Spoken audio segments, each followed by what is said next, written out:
함께 보는 지역 밀착 라이브 남도 탐구생활. 안녕하십니까, 김규빈입니다. 안녕하세요, 이다솔입니다. 안녕하세요, 김두식입니다. 오늘도 뉴스 탐구 생활 알차게 준비했습니다. 잠시 뒤 뵐게요. 네, 오늘은 유엔이 정한 세계 환경의 날입니다. 네. 지구 환경 보전을 위해서 전 세계가 다 같이 노력하자 하고 제정이 된 날입니다. 네, 해마다 날씨가 더워진다 네. 오고 하니까 과거에는 기후위기 그러면 체감이 되지 않았거든요. 맞아요. 요즘엔 정말 체감이 많이 됩니다. 그래서 아마 보고 계신 시청자 여러분도 기후위기에 대처하는 어떤 자기만의 방법도 있을 것 같습니다. 두 분께도 좀 물어보겠습니다. 김두식 아나운서는 어떻게 합니까? 저는 종이컵하고 이 플라스틱 사용을 최소화해 보려고 꼭 텀블러를 사용하고 있긴 합니다. 네. 큰 도움이 될지 모르겠는데 실천을 하고 있네요. 실은 저도 텀블러를 사용하기 때문에 이것부터라도 실천을 하는 게 좋을 것 같다는 생각입니다. 네, 맞습니다. 타솔 MC는 저는 일단 가장 기본적인 분리수거를 꼼꼼히 그렇지. 하고 있고 그렇지. 저도 텀블러를 사용하려고 노력하고 있죠. 네. 네, 이렇게 작은 생활 속 실천을 통해서 우리 지구가 더 푸르러질 수 있고요. 또 우리 아이들이 또 살아갈 그럼요. 세상이잖아요. 오늘만큼은 조금 더 노력을 해보는 것도 좋을 것 같습니다. 네. 자, 방송 보시면서 여러분의 의견도 많이 주시기 바라겠습니다. 오픈 채팅방 이 QR코드 찍으시고 들어오시면 오픈 채팅 바로 연결됩니다. 네. 많은 참여 바라겠습니다.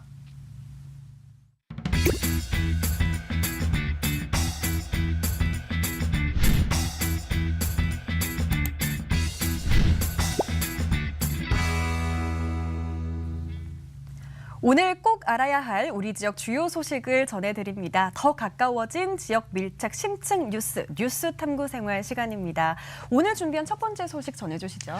네, 첫 번째 뉴스는 광주 동구가 지난달 말에 국립아시아문화전당 일대에서 매장 문화유산이 발견됐다고 공고를 했었죠. 이 고려와 조선시대 자기류와 기와 등 총 30점의 유물이 발견됐다는 건데요.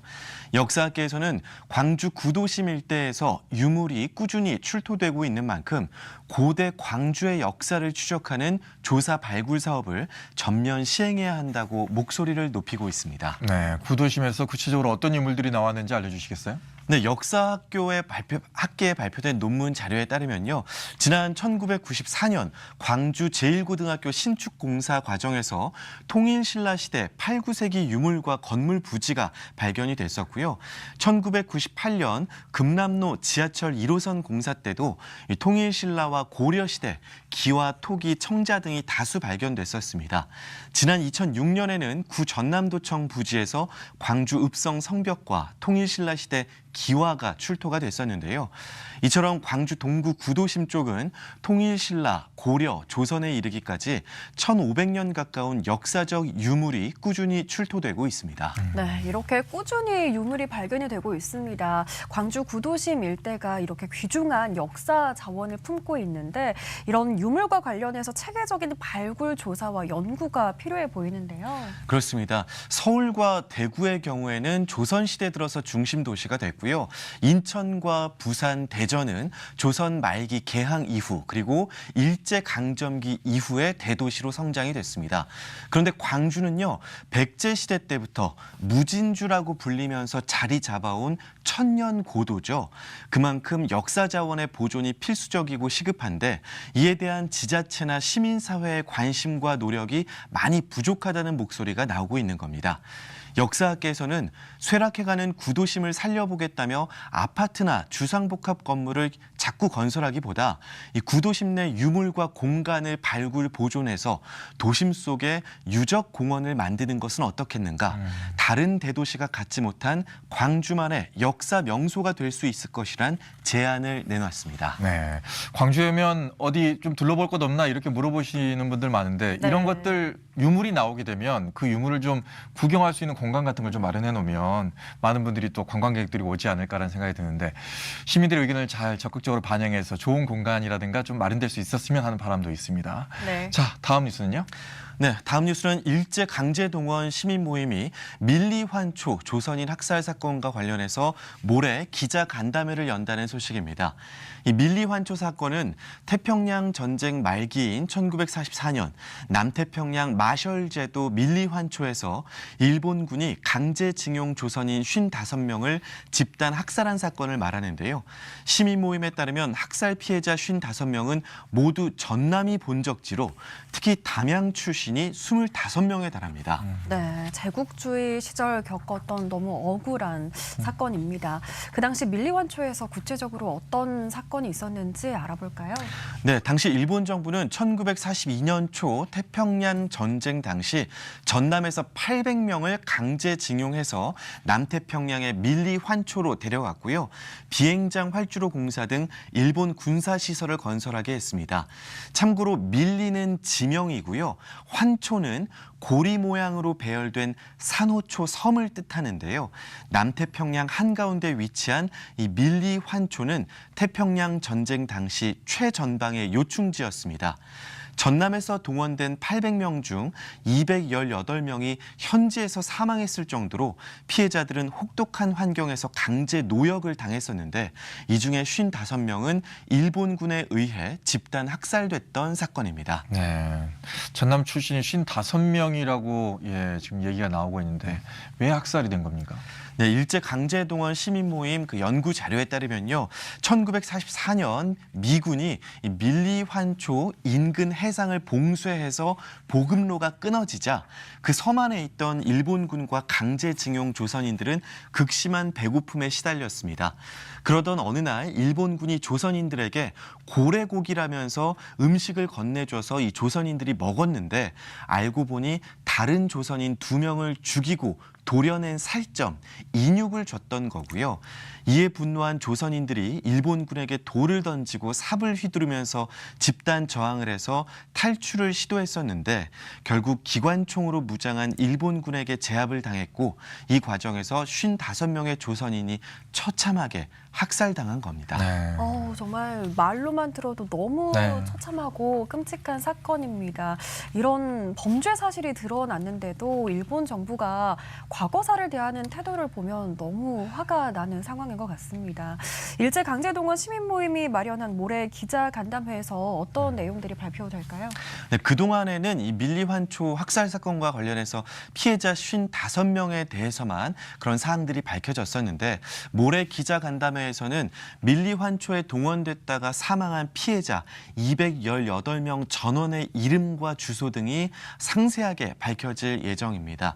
또 이 사건에 대한 진상규명과 명예회복 등 향후 풀어야 할 과제에 대해서도 이야기가 나눠지고요. 무엇보다 현재 일제강제동원 시민 모임 측은 당시 살아남은 피해자나 유족을 찾고 있다고 밝혔는데요. 피해자 관련자들은 일제강제동원 시민 모임 측으로 연락해 주시면 역사의 진실을 규명하는 데 큰 도움이 될 것 같습니다. 네. 자, 기자 간담회에서 또 어떤 얘기들이 오가는지 저희도 주의 깊게 지켜보도록 하겠습니다. 마지막 뉴스는요? 네, 광주 동구가 오는 10월에 열릴 제21회 광주 추억의 충장축제 그 퍼레이드 경연 참가자를 모집한다는 소식입니다. 올해 충장축제의 하이라이트가 될 파이어 아트 퍼레이드. 불을 주제로 한 퍼레이드 경연에 참가할 사람을 모집하는 건데요. 오는 9일, 이번 주 일요일에 접수 마감합니다. 네, 충장 파이어 아트 퍼레이드, 경연 퍼레이드라고 하니까 또 색다르게 느껴지는데요. 어떤 방식으로 진행되나요? 네, 이 파이어 아트 퍼레이드는 오는 10월 5일 오후 6시부터 9시까지 금남로 일대에서 3시간 동안 진행이 되는데요. 불쇼를 해야만 지원할 수 있는 건가 고민하실 수 있는데 불쇼는 충장축제에서 직접 섭외한 불쇼 전문가들에 의해서 진행이 되는 거고요. 이들과 함께 600m 이상 거리 퍼레이드가 가능한 전국의 개인 및 단체라면 누구나 지원할 수 있습니다. 음악, 무용, 연극, 마임 등 전문 예술 단체, 태권도, 체조, 무술 등 체육단체, 또 각종 동아리와 사회단체 등이 다양한 퍼레이드 주제들로 지원할 수 있습니다. 불은 안 써도 되지만 축제 주제가 충장발화인 만큼 불을 활용한 표현이 있다면 심사 때 가산점이 주어질 예정입니다. 네. 자, 경연이니까 상금도 있겠네요. 맞습니다. 네. 1등 팀에는요, 문화체육관광부 장관상과 상금 1,000만 원이 주어지는 등 총 상금이 200만 원에 달하는데요. 이번 주 일요일이 접수 마감인 만큼 관심 있는 분들은 서둘러 보시는 것이 좋겠는데요.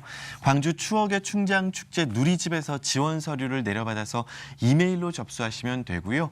그 최종 선정 결과는 이달 24일 추억의 충장축제 누리집과 동구청 누리집에서 확인하실 수 있습니다. 총 상금은 와. 2,500만 원. 맞습니다. 예, 총 상금. 와, 1등이 무려 1,000만 원입니다. 네. 상금이 어마어마한데요.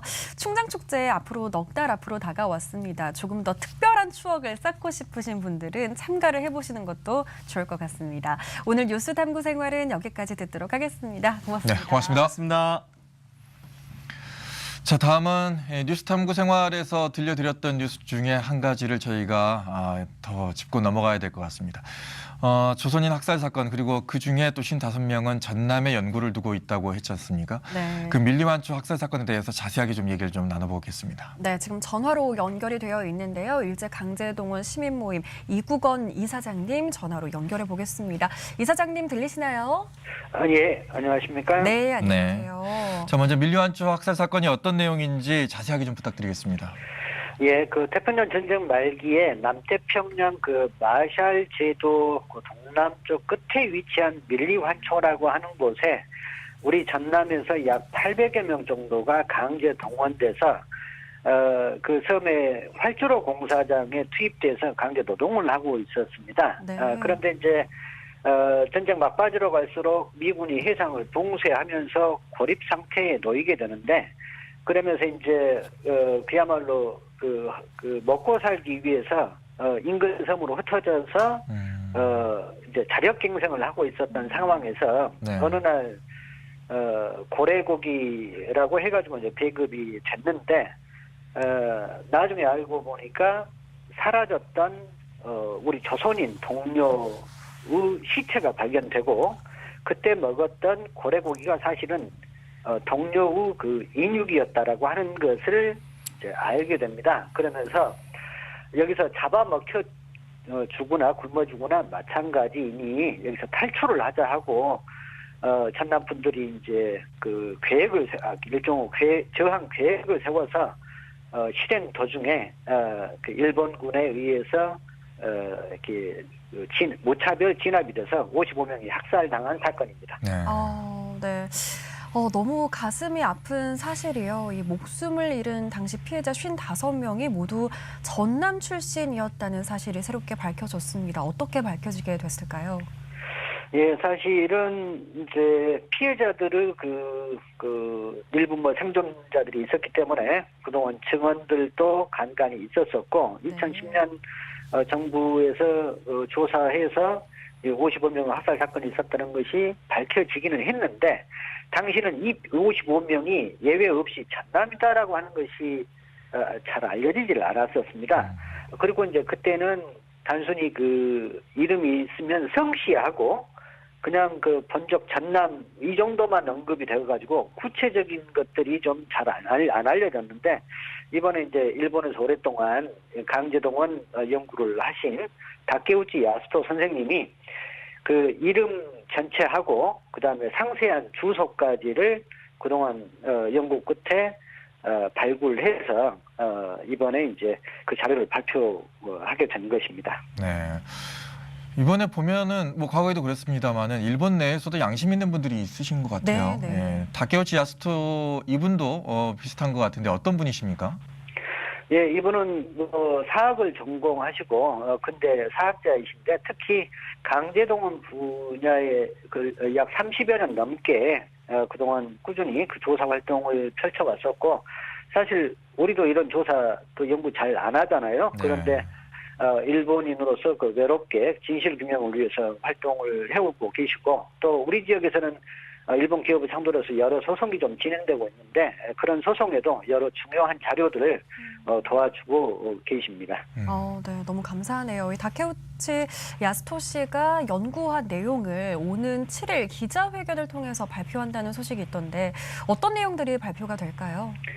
예, 혹시라도 이 방송을 청취하시는 분 중에서 이 사건과 관련한 조금 뭐 단서라도 또는 이제 그 관계되신 분은 기자회견장에 나와 주셔도 좋을 것 같습니다. 오는 7일 금요일 날 오전 10시 30분 광주시의회 1층 시민소통실에서 갔는데 55명뿐만 아니라 이 800여 명 정도의 전남에서 동원된 인원 중에서 55명은 당일날 학살된 숫자이고 무려 218명이 사망했다라고 하는 새로운 사실을 이날 밝힐 예정입니다.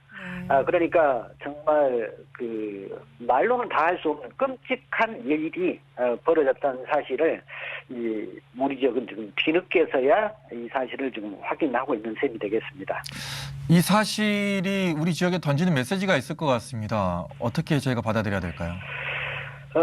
많은 피해자들은 이미 고인이 되셨고 혹시라도 뭐 생존자가 있을 수는 있습니다만 그럼에도 불구하고 일본의 그 불법 반인도적 행위에 대한 사죄와 보상을 못 받고 있는 상황에서 이 억울하게 돌아가신 분들에 대한 진상규명 작업이 추후로도 되어야 될 것 같고요. 그다음에 이분들에 대한 명예회복 작업이 되어야 될 것 같고 그다음에 이분들은 어쨌거나 다른 형태의 항일운동을 했던 것이고 목숨을 내걸고 저항했던 이 어떤 뜻과 그 취지를 제대로 좀 확인하는 것이 필요할 것 같습니다. 그다음에 아직도 돌아오고 있지 못하는 이분들의 유보를 봉헌하는 문제, 그다음에 이분들의 투쟁을 기억하는 추도 작업들이 이후 진행되어야 하지 않을까 싶습니다. 네, 말씀하신 것처럼 밀리완초 학살 사건의 어떤 구체적인 진상 규명 그리고 피해자분들의 명예 회복을 위해서 꾸준히 노력을 해 나가야 할 것 같은데요. 구체적으로 어떤 계획들이 있을까요? 우선 지금 그 지역 자치단체의 관심이 무엇보다 중요할 것 같고 그다음에 이건 당사자가 어떻게 할 수 있는 부분이 아니니까 정치권에서 좀 나서서 중요한 외교적 의제로 삼는 문제가 무엇보다 중요하겠습니다. 그런데 이제 아쉬운 것은 지금 이제 현재의 정부가 일본과 어떤 너무 가까운 행보를 취하고 일본의 입장을 오히려 좀 대변하고 있는 상황이어서 제대로 그 책임과 이런 것들을 물을 수 있을지 여러 염려가 됩니다. 네, 일단은 우리 지역에 연고를 둔 분들이 틀림없이 있기 때문에 역추적을 하면 틀림없이 관계자된 분들을 찾아낼 수 있을 것 같고요. 또 이 방송을 보고 계신 분들 중에서 우리 가족에 관련된 얘기다 그러면은 꼭 그 간담회에 나와주셨으면 하는 바람입니다. 네. 자, 여기까지 듣겠습니다. 지금까지 이국원 일제강제동원 시민모임 이사장과 함께했습니다. 말씀 고맙습니다. 고맙습니다. 예, 감사합니다.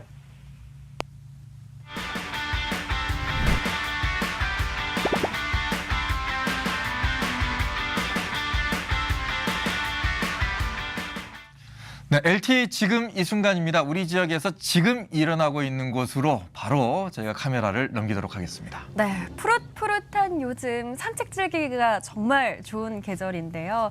아주 특별한 산책을 즐길 수 있는 곳을 소개해 드리려고 합니다. 현장에 박지선 리포터 나가 있는데요. 리포터 나와주세요.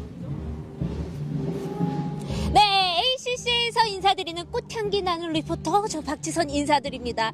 여러분, 제가 분위기가 좀 달라졌죠? 네, 맞아요. 제가 식집사가 됐거든요. 제 반려식물 좀 소개 올리자면 이름은 박치이자 아주 예쁘면서도 향기롭죠. 그런데 이 화분이 더 특별한 이유가 있다면 바로 이 ACC에서 나는 이 식물로 만들어진 화분이라는 거예요. 자, 이 특별한 화분 어떻게 가질 수 있느냐? 바로 이 초록초록 ACC 산책이라는 프로그램을 통해 ACC 속에 있는 꽃과 식물들을 여러 번 해설사분들의 소개를 들으면서 거닐 수 있는 프로그램인데 그 끝에는 이렇게 멋진 작품까지 가져갈 수 있다고 하네요. 자세한 소개는 우리 해설사 만나서 이야기 들어볼게요. 안녕하세요. 네, 안녕하세요. 어머, 느낌이 너무 좋아요. 도심 속 힐링하는 이 기분.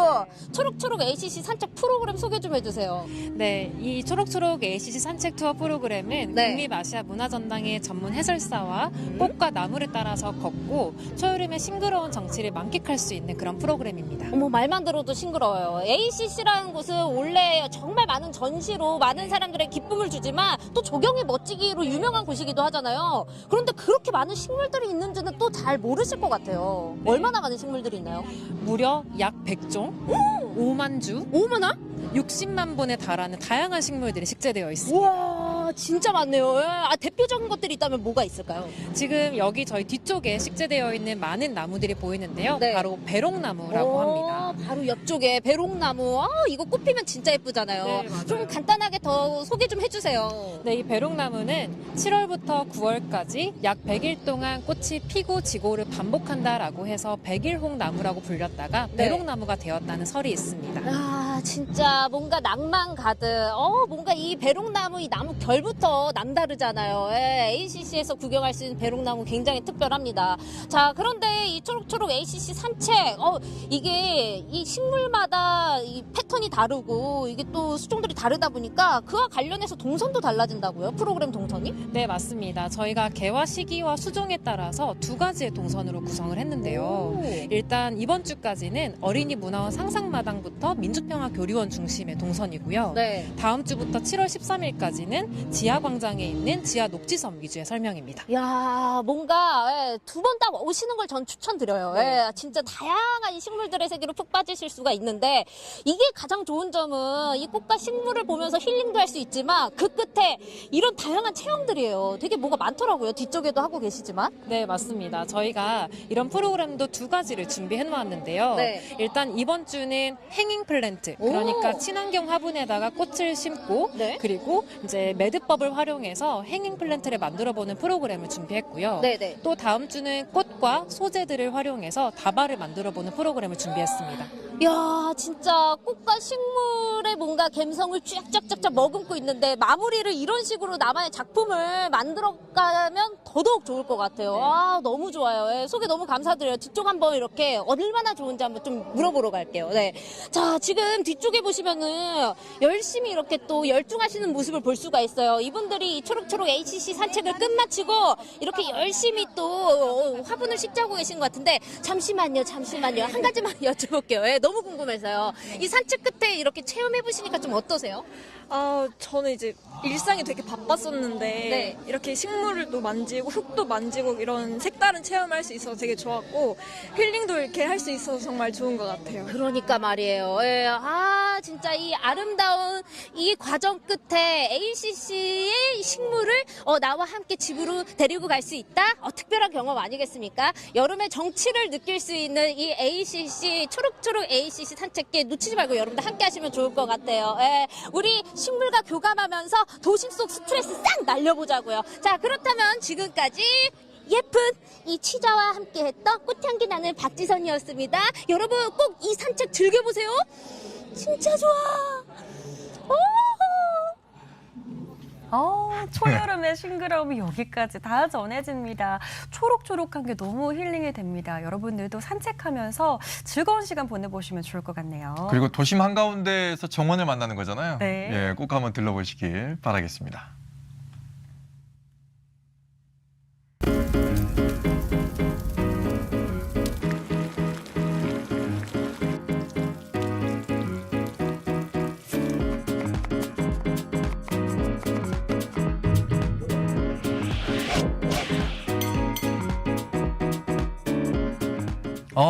개인적으로 기다리던 시간입니다. 예, 월간 보임슐랭 시간인데 네.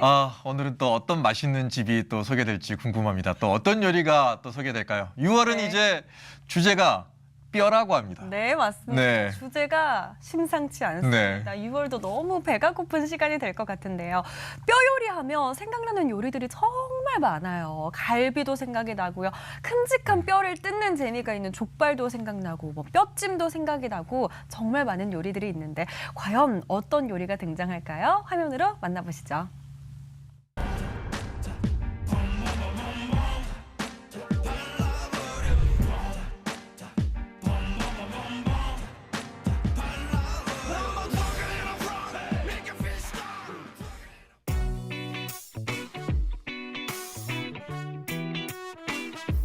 간판에 떡하니 써져 있는 뼈, 잘 찾아온 것 같죠? 안녕하세요. 상무지구에 위치한 국밥집입니다. 국밥집에 가면 꼭 뼈해장국 시키는 분들 계시죠? 뼈해장국이 상단에?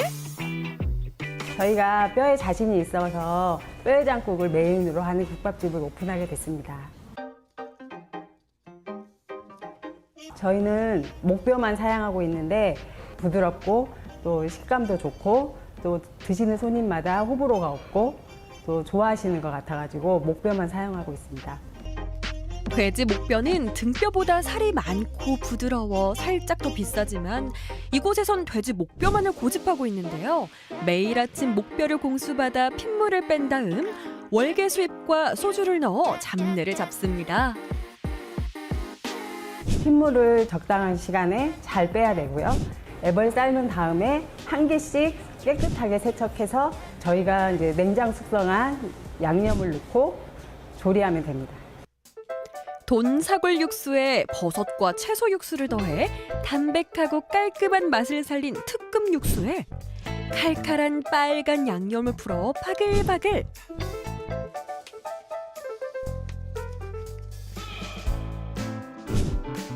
이제 뚝배기에 뼈해장국의 공동주연 우거지 먼저 담아주고 고소한 들깨가루 팍팍 뿌려준 다음 큼지막한 목뼈를 하나 아니 2개 담아주면 보기만 해도 든든한 우거지 뼈해장국 완성! 다음 뼈 요리는 뭐길래 이렇게 재료가 많죠? 양념도 유난히 더 새빨간 것 같은데?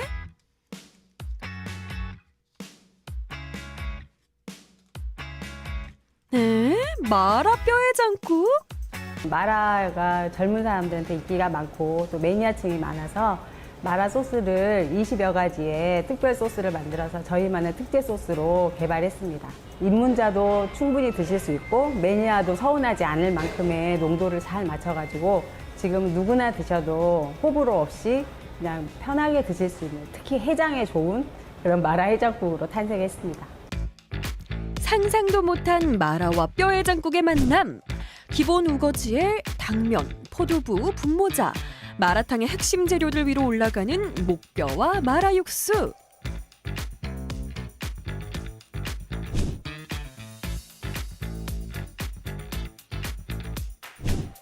갓 지은 고슬고슬한 솥밥까지 더해주면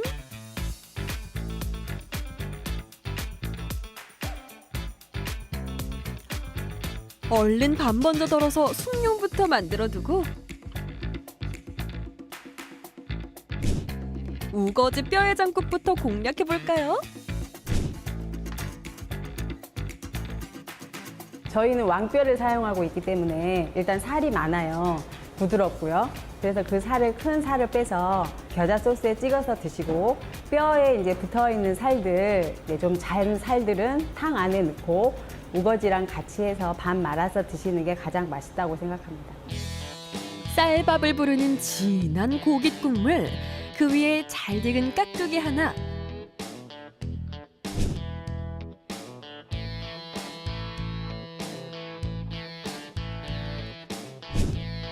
우거지 뼈해장국이 아는 맛이었다면 마라 뼈해장국은 그야말로 미지의 맛인데요. 건더기만 건져 먹었을 땐 영락없는 마라탕인데 밥을 마는 순간 뼈해장국으로 변신! 이건 그냥 직접 드셔보세요.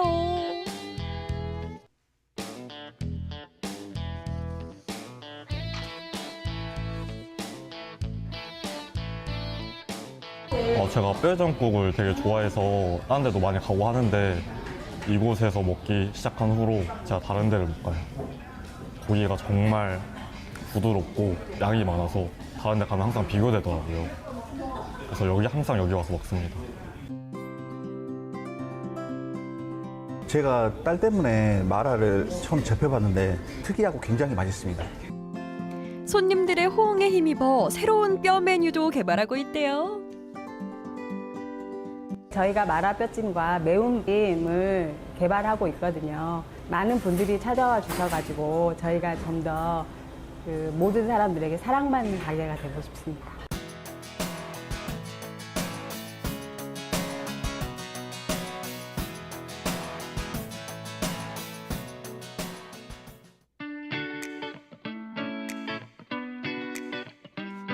이곳도 역시나 뼈! 어떤 뼈 요리를 팔려나?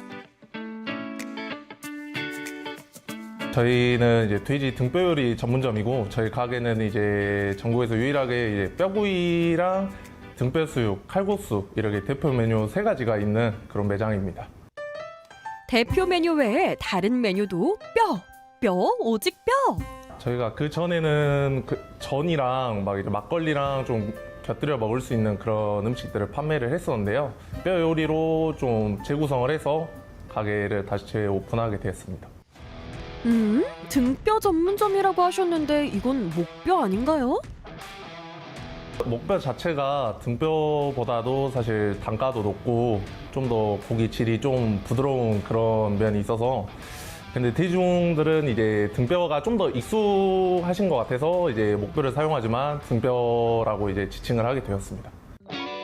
이곳 역시 매일 목뼈를 받아 손질에 사용하는데요. 잡내 제거에서 차이를 보입니다. 처음에 이제 핏물을 뺄 때는 막걸리를 이제 사용하는데, 막걸리가 이제 고기 결을 좀 부드럽게 만드는 것도 있고 잡내도 좀 잡아주는 그런 것도 있고 해서 막걸리랑 된장을 이용해서 그렇게 하고 있습니다. 핏물을 뺀 목뼈는 잘 씻은 다음 간장을 넣고 한번 삶아주고요. 육수 재료를 넣어 다시 푹 삶아냅니다. 이 육수가 국물 요리에 사용되는 거죠.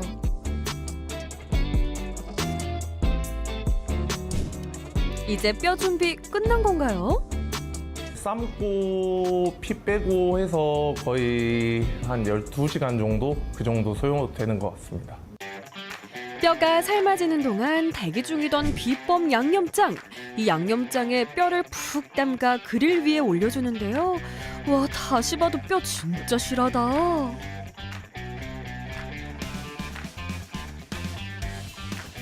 다시 한번 양념장을 꼼꼼히 발라준 다음 불이야! 아무래도 직화로 구워야 살에 양념이 좀 잘 안착이 돼서 다른 집들과는 다르게 국물이 잡아간 그런 집들과는 다른 그런 차이점을 두려고 저희가 직화로 굽는 것 같습니다. 거기에 강렬한 불맛까지. 불쇼를 보고 나니 맛에 대한 기대치가 더 높아지는데요. 불향을 입힌 양념장 위로 차곡차곡 올라가는 뼈구이를 알싸한 맛 더해줄 청양고추와 파채까지 더해주면 제대로 이름값 하는 직화 뼈구이 완성! 직접 만든 특제 양념장에 육수 넉넉히 부어주고 큼직한 목뼈를 골라 넣어준 다음 생칼국수면을 넣어 익혀주면 왕뼈 칼국수가 뚝딱!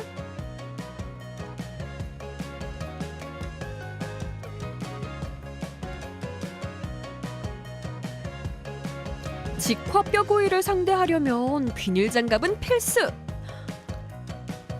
손만 갖다 댔을 뿐인데 살코기가 저절로 분리되잖아. 허무해.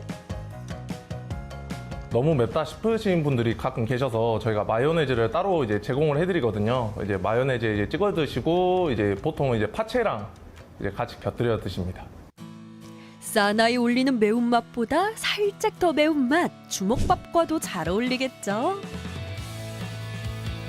매운맛 진화해줄 왕뼈 칼국수! 왕 크니까 왕 맛있다. 왕뼈 칼국수는 이제 처음 나왔을 때 저희가 아래다가 후추랑 들깨가루랑 이렇게 깔아드려요. 그래서 일단 아래 한번 저으신 다음에 드시다가 이제 좀 간이 안 맞거나 이러시면은 옆에 저희가 다 소금이랑 후추 이런 거를 다 마련해놨으니까 이용하시면 될 것 같습니다. 쫄깃한 생칼국수면에 쫙 빼어든 육수. 큼직한 살 발라서 직접 담근 김치까지 얹어 먹어주면 와 진짜 맛있겠다.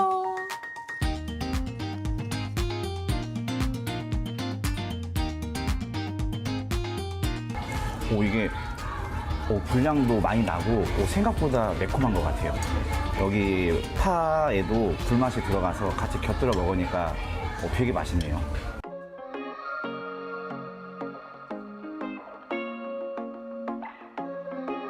앞으로도 뼈 요리에 전념해서 대한민국 1등 뼈집이 되는 게 저희의 목표입니다.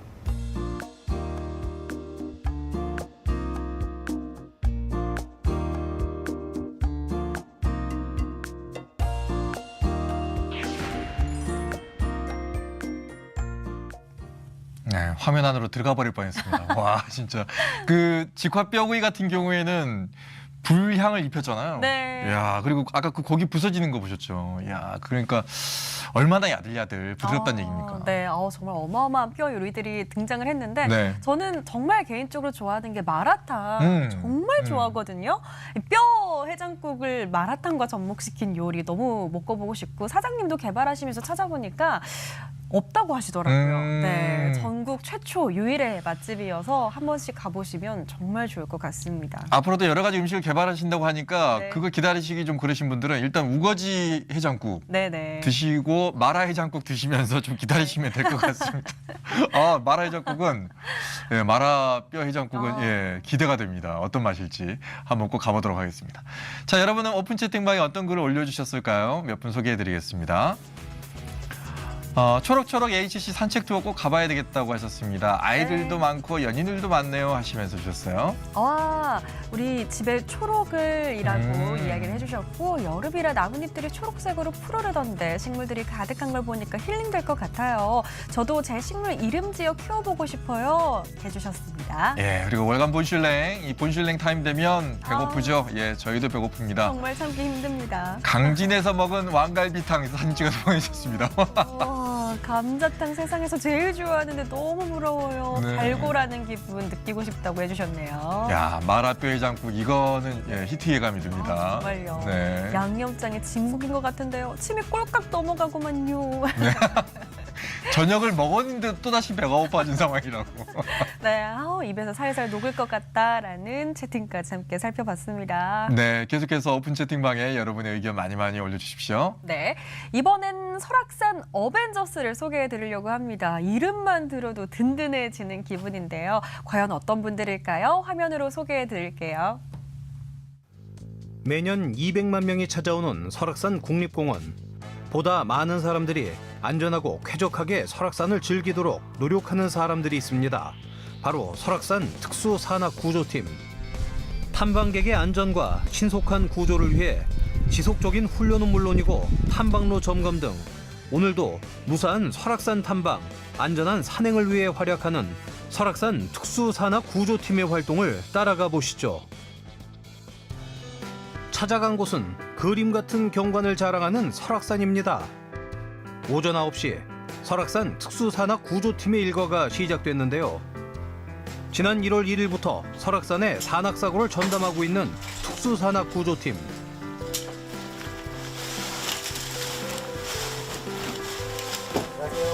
예, 안녕하세요. 오늘 어떤 작업하세요? 오늘 그 암벽 허가 구간에 마지막으로 이제 그 좀 위험 요소가 있는지 점검을 해볼 거고요. 그런 위험 요소가 있으면 좀 제거를 하려고 계획 중에 있습니다.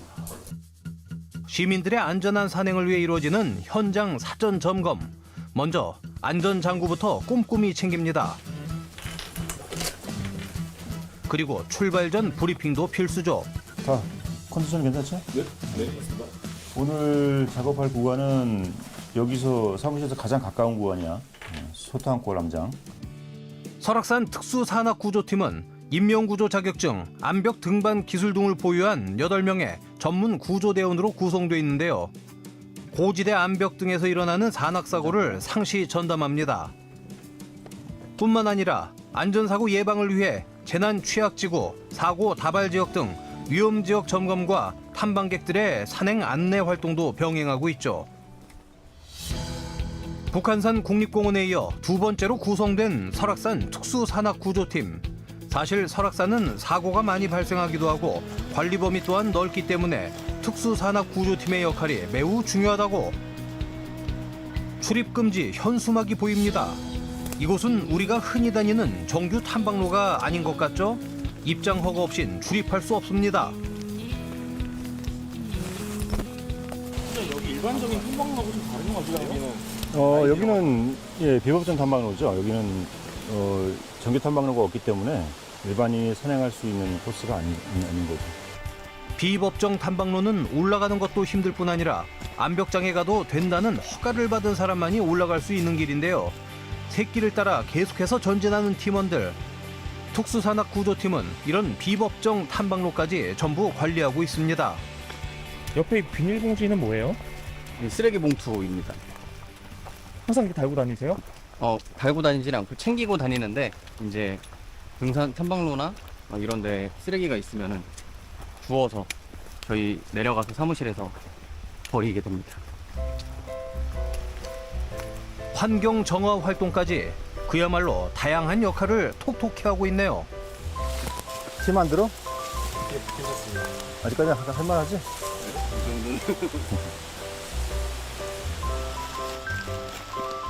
항상 이렇게 큰 가방을 들고 다니세요? 네, 저희는 언제든지 구조 출동할 수 있도록 이런 큰 가방에서 여러 장비들을 가지고 다니고 있습니다. 몇 kg 정도 되죠? 지금은 좀 가볍게 맸는데 한 10kg 내외 정도 지금 메고 있습니다. 무거울 때는 그러면 무거울 때 20kg 넘어갈 때도 있습니다. 제가 1박 2일, 2박 3일 구조를 해야 될 때도 있고 또 여러 작업들이나 고지대 같은 경우에는 여러 상황들이 있기 때문에 그거에 맞춰서 장비들을 준비하고 있습니다. 언제 어떤 순간과 마주칠지 모르니 철저한 준비 끝에 산에 오르는 대원들. 때마침 나무에서 한창 작업 중인 대원들이 보입니다. 네, 뭐 안개 꼈거나 눈이 많이 왔을 때 길을 못 찾거든요. 그 탐방객들이 혹시 길을 잃을까봐 안전사고 예방을 위해서 설치하는 겁니다. 뭐 특히 야간에 이렇게 불 비추면 이게 반사가 되었고 눈에 확 시인성이 진짜 좋습니다. 그래서 항상 이 갈림길에서는 내가 이걸 인식하잖아. 그러면 다음 방향을 볼 수 있게끔 저기 다 바로 보이지, 그지? 네. 그렇게 표시해줘야 돼. 혹시 있을지 모를 조난 사고에도 철저히 대비하는데요. 든든합니다. 목적지를 향해 계속해서 올라가는데요. 결코 만만치 않은 작업입니다. 도착 무렵 뭔가를 발견하고 다시 또 걸음을 멈춘 대원들.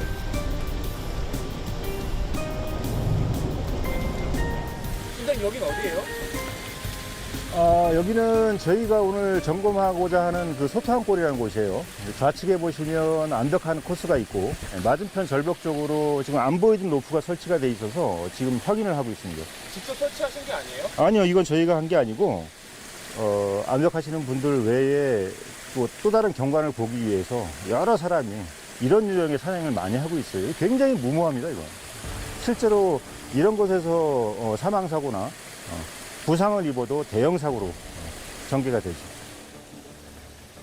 불법으로 설치된 로프는 보이는 족족 제거합니다. 묶으면서 더 뒤로. 자, 이제 목적지인 암장에 도착했는데요. 야, 저 상단에 저게 지금 뭘로 보이니? 예리한 팀장님 눈에 또 다른 뭔가가 포착됐습니다. 나무 위에 나무 하나 쓰러진 거 있고 저게 뭘로 보이니? 대체 뭘까요? 돌은 아닌 것 같고. 지금 저 상단에 지금 뭔가 커다란 물체가 좀 걸려 있거든요. 이거는 되게 위험한 건데. 툭 쳐도 떨어지겠네요. 정확한 확인 후 위험 요소를 제거하기 위해 직접 올라가기로 결정했습니다. 일사불란 챙겨온 안전 장비도 철저히 갖춘 뒤 걸음을 옮기는 대원들. 보기만 해도 경사가 아찔한데요. 그야말로 고된 현장입니다.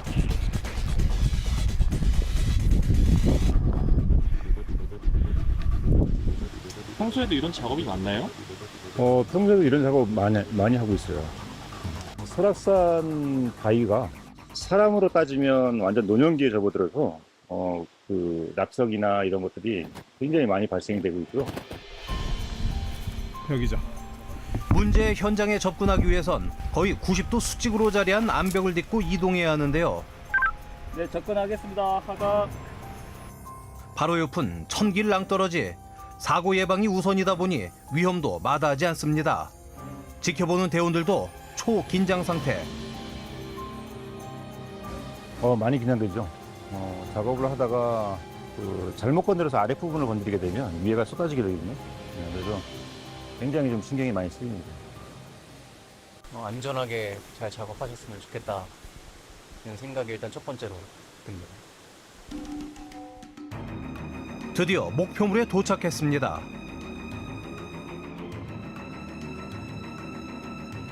이리저리 흔들어 보지만 쉽지 않은데요.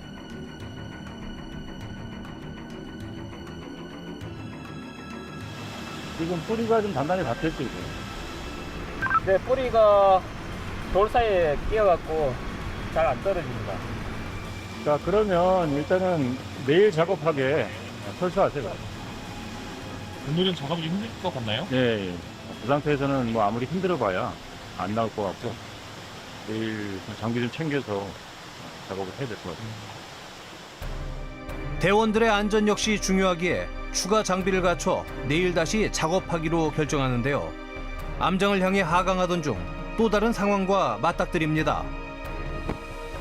이쪽으로 오시죠.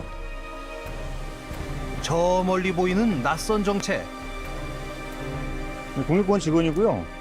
지금 선생님 저기 출입금지 위반하셨어요. 허가받지 않고 비법정 탐방로를 등반할 경우 과태료가 부과됩니다. 이런 상황에 처할 때마다 안타깝다는데요. 산이 좋아서 이렇게 산을 다니는 거는 충분히 공감을 하고 이해를 하지만 무리해서 그 출입금지 구역에 들어가는 산행은 절대로 좀 하지 않았으면 하는 바람입니다. 과태료가 얼마인가요? 20만 원입니다. 그 사이 안전하게 팀으로 복귀한 대원들.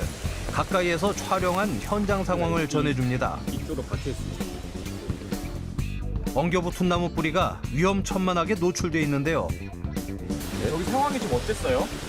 원래 아마 눈이 많이 와서 그 서대목 눈물에 내서 이렇게 쓰러진 것 같아요. 사실 사고는 단순히 산이 높고 지형이 험난해 발생하는 것이 아닙니다. 하지 말아야 할 행동, 가지 말아야 하는 곳으로 이동하는 안일한 선택 때문이죠. 자연을 즐기고 건강을 챙기기 위해 설악산을 찾는 시민들의 안전한 산행을 위해 불철주야 노력하는 특수산악구조팀. 꼭 당부하고 싶은 이야기가 있다고 합니다. 제 생각은 그렇거든요. 이 산행은 아무나 할 수 있지만 누구나 할 수 없는 곳이 또 이 산행인 것 같아요. 그건 무슨 얘기냐면 내가 가진 체력이나 기술이나 뭐 어떤 정보라든가 이런 것들이 갖춰지지 않은 상태에서 산행을 하게 되면 굉장히 무리가 가고 힘든 산행이 되죠. 너무 욕심만 부리고 목적지만 생각하고 가다 보니까 그 안전사고로 이어지는 그런 사례가 종종 발생되고 있습니다. 안전사고와 직결되는 무모한 산행, 자신의 목숨을 담보로 한 어리석은 선택입니다. 건강을 지키는 올바른 산행은 안전수칙을 지키는 것으로부터 시작됩니다. 보이지 않는 곳에서 설악산을 수호하는 설악산 특수산악구조팀을 응원합니다. 와, 보통 어벤져스가 아닙니다. 네. 정말 위험을 무릅쓰고 등산객들의 안전을 위해서 열심히 지키시는 모습 너무 멋있으십니다. 네, 설악산 특수산악구조팀 일하는 거 보니까 너무 위험해 보이긴 한데 네네. 이분들이 있어서 우리가 또 산을 좀 더 안전하게 가지 않나라는 생각이 들고요. 네. 가지 말란 데는 정말 가지 말았으면 좋겠습니다. 맞아요. 그리고 내려올 생각도 하고 올라가십시오. 네. 괜히 무리해서 올라갔다가 내려올 때 정말 힘들어서 그때 막 누구한테 뭐 실려오는 경우도 있고 그러니까 네. 조심하셔야 됩니다. 자, 다음은 여러분의 오픈 채팅 소개해드리도록 하겠습니다. 어떤 분들이 또 들어오셨을까요? 설악산 안 가본 지 꽤 됐네요. 언제 시간 내서 가봐야 되겠습니다 하시면서 주셨고 네. 산악구조팀 정말 고생하신다고 오셨습니다. 네, 그냥 등산도 힘이 많이 드는데 부상자를 구조해서 내려와야 되는 설악산 특수산악구조대 대원들 너무 감사합니다. 그리고 멋있습니다 해주셨네요. 산은 보라고 있는 거예요. 자, 그리고 등산 가시면 제발 쓰레기 좀 버리지 말았으면 좋겠다. 이건 저도 마찬가지입니다. 맞아요. 그 외에 뭐 등산할 때 에티켓을 지킵시다 해주셨고요. 설악산 특수안전구조팀 전문 구조대원으로 올해 초에 창설됐다고 알고 있어요. 화면으로만 봐도 아찔하네요. 산행은 정말 안전 또 안전이죠. 라고 또 채팅을 남겨주셨습니다. 네. 자, 그리고 또 한 판 더 저희가 소개해드리겠습니다. 어떤 분들이 또 주셨을까요? 자료 화면을 보시면서 혹독한 환경에서 정말 힘드셨을 것 같다고 하면서 강제동원 피해자들의 모습을 보시면서 또 안타까워하셨네요. 네네, 일제 만행은 정말 파도 끝이 없네요. 언제쯤이면 사과라는 걸 들을 수 있을런지 우리 시청자분들 계속해서 관심을 가져주시면 좋겠네요. 네, 지금이라도 일본이 한 일들이 드러나서 다행이라고 네. 어떻게든 고국을 이분들이 찾아왔으면 좋겠다고 네네. 주셨습니다. 일본 만행 소름 끼쳐요. 사람을 가장 잔인하게 비참하게 만드는 민족입니다. 이렇게 또 얘기를 해주셨고요. 가족이 아닌데도 이렇게 마음이 안 좋은데 유가족분들은 얼마나 마음이 아플까요 하시면서 주셨습니다. 네, 진정한 사과가 필요해요. 유가족들의 한이 맺혀 있어요. 라는 의견도 주셨습니다. 네. 오늘도 함께 채팅 잘 살펴봤고요. 상품 당첨되신 분들 아래 자막으로 공개합니다. 축하드립니다. 네, 자 내일은 휴일입니다. 현충일입니다만은 남도탐구 생활은 내일도 생방송으로 여러분을 찾아뵙도록 하겠습니다. 네. 내일 이 시간에 찾아뵐 테니까 꼭 함께해 주시길 바라겠고요. 광주 MBC 남도 탐구 생활 내일 뵙겠습니다. 만나요.